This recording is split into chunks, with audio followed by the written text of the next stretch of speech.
This pen costs less than a cup of tea, but hiding inside it is a problem engineers spent over 50 years trying to solve. Welcome to this new series, Science Behind Everyday Objects, Episode 1.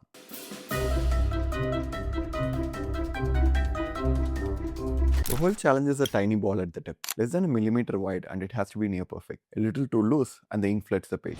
A little too tight, nothing comes out. And you need to make millions of it a day, every single one precisely the same. So for decades, ballpoints had a brilliant idea that just refused to work. Inventors had chased it since the 1880s, but their pens leaked, clogged, and struggled to write. The messy fountain pens were the safer bet. Then in the 1930s, a Hungarian journalist named László Bíró noticed that the newspaper inks dried instantly and never smeared, just that it was too thick for a fountain pen and hence cannot be used. So instead of changing the ink, he changed the pen.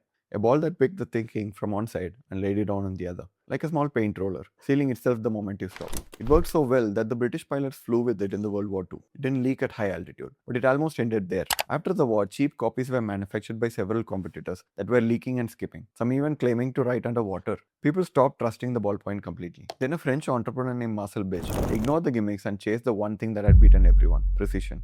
He perfected the ball, tightened the tolerances, and made it absurdly cheap. The result was the BIC Cristal pen. Over 100 billion sold, one of the most produced objects in human history. It didn't win because someone invented the ball. It won because someone finally figured out how to make it perfectly a million times a day. And that's what makes the ballpoint pen so fascinating. Share this video with someone who might find this interesting.